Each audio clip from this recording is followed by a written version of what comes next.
കുറഞ്ഞ ചെലവിൽ അത്യാധുനിക ആരോഗ്യ പരിരക്ഷ. MCS hospital, Muvattupuzha. വയനാട് ഉരുൾപൊട്ടലിൽ ഭവനരഹിതരായ കുടുംബങ്ങൾക്ക് യൂത്ത് കോൺഗ്രസ് നിർമ്മിച്ചു നൽകുന്ന വീടുകളുടെ ധനശേഖരണാർത്ഥം ബിരിയാണി ചലഞ്ച് സംഘടിപ്പിച്ചു. യൂത്ത് കോൺഗ്രസ് വാരപ്പെട്ടി മണ്ഡലം കമ്മിറ്റിയുടെ നേതൃത്വത്തിലാണ് ബിരിയാണി ചലഞ്ച് നടത്തിയത്. ഗ്രാമപഞ്ചായത്ത് president PK Chandrasekharan Nair biryani challenge ഉദ്ഘാടനം ചെയ്തു.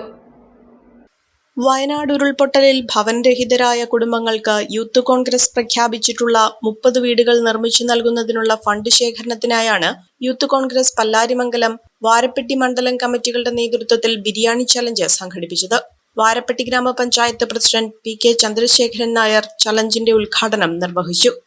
വയനാട് ദുരന്തവുമായി ബന്ധപ്പെട്ട് 30 വീടുകൾ വെച്ചു കൊടുക്കുവാൻ തീരുമാനിക്കുകയും അതിന്റെ ഭാഗമായിട്ട് കോതമംഗലത്തെ വാരപ്പെട്ടി മണ്ഡലം യൂത്ത് കോൺഗ്രസ് കമ്മിറ്റി ഏറ്റെടുത്തിട്ടുള്ള ബിരിയാണി ചലഞ്ച് എല്ലാവരുടെയും സഹകരണത്തോടെ ഈ നാട്ടിലെ മുഴുവൻ പേരും അതിനോട് സഹകരിക്കുകയും അത് ഇന്ന് സംസ്ഥാന കമ്മിറ്റി നിശ്ചയിച്ച മാതിരി തന്നെ യൂത്ത് കോൺഗ്രസിൻ്റെ മണ്ഡലം കമ്മിറ്റി അത് ഭംഗിയായി നിറവേറ്റുന്നതിനും ആ തരത്തിൽ കൊണ്ടുപോകുന്നതിനും യൂത്ത് കോൺഗ്രസിൻ്റെ മണ്ഡലം കമ്മിറ്റി കഴിഞ്ഞിട്ടുണ്ട്.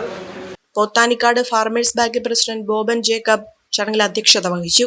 യൂത്ത് കോൺഗ്രസ് പല്ലാരിമംഗലം മണ്ഡലം പ്രസിഡന്റ് അനസ് മീരാൻ, യൂത്ത് കോൺഗ്രസ് സംസ്ഥാന സെക്രട്ടറി അമീൻ TM, കോൺഗ്രസ് പല്ലാരിമംഗലം മണ്ഡലം president Abbas KM, block secretary KK Ashraf, youth Congress Varappetty മണ്ഡലം പ്രസിഡന്റ് റഫീഖ് OH, ജില്ലാ സെക്രട്ടറി അരുൺ അയ്യപ്പൻ, കോൺഗ്രസ് വാരപ്പെട്ടി മണ്ഡലം പ്രസിഡന്റ് ഷാജി വർഗീസ്, കോഴിപ്പള്ളി സഹകരണ ബാങ്ക് ഡയറക്ടർ ബോർഡ് അംഗം റഹീം ചന്ദാര, മാഹിൻ കാസിം തുടങ്ങിയവർ നേതൃത്വം നൽകി.